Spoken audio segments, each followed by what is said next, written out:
Əl-Məaric Dərəcələr Suresi. Mərhəmətli və rəhimli Allahın adı ilə. İstəyən kimsə baş verəcək əzabı istədi. Bunu kafirlər üçün dilədi. O əzabın qarşısını alan tapılmayacaq. O, dərəcələr sahibi olan Allahdandır.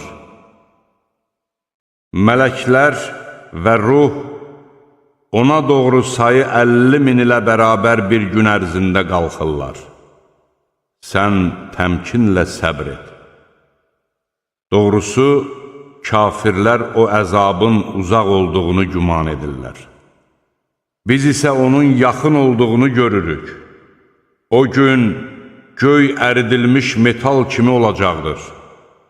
Dağlar da didilmiş yuna bənzəyəcəklər. Dost dostunun halını xəbər almayacaq. Halbuki onlar bir-birini görəcəklər. Günahkar o günün əzabından qurtarmaq üçün fidyə vermək istəyər.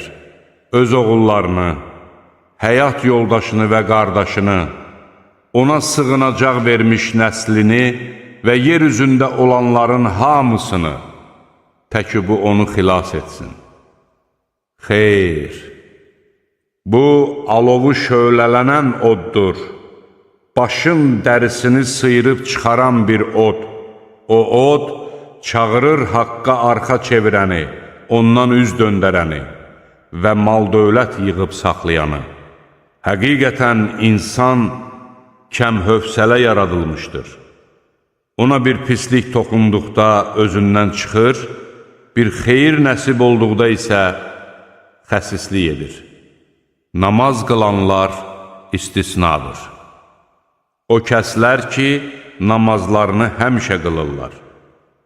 O kəslər ki, onların mallarında məlum bir haqq vardır. Dilənən və həya edib dilənməyən miskinlər üçün. O kəslər ki, haqq hesab gününü təsdiq edirlər. O kəslər ki, Rəbbinin əzabından qorxurlar. Axı Rəbbinin əzabı onlar üçün də təhlükəsiz deyil. O kəslər ki, tənasül üzvlərini zinadan qoruyurlar, zövcələrindən və sahib olduqları cariyələrdən başqa. Buna görə onlar əsla qınanmazlar. Bundan artığını istəyənlər isə həddi aşanlardır. O kəslər ki, əmanəti danmır və əhdlərini pozmurlar. O kəslər ki, şahidliklərində mətindirlər. Bir də o kəslər ki, namazlarını dəqiqliklə qılırlar. Cənnət bağlarında hörmət göstəriləcək insanlar da elə onlar olacaqdır.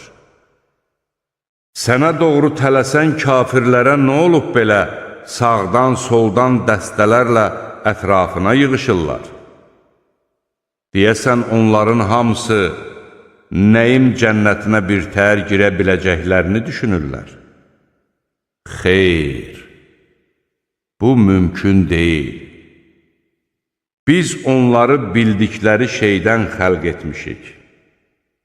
And içirəm məşriqlərin və məğriblərin Rəbbinə, biz doğrudan da elə bir qüdrətə malikik ki, onları daha yaxşıları ilə əvəz edə bilərik.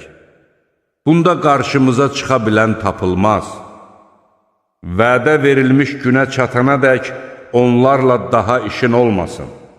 Qoy boş-boş danışsınlar və əylənsinlər.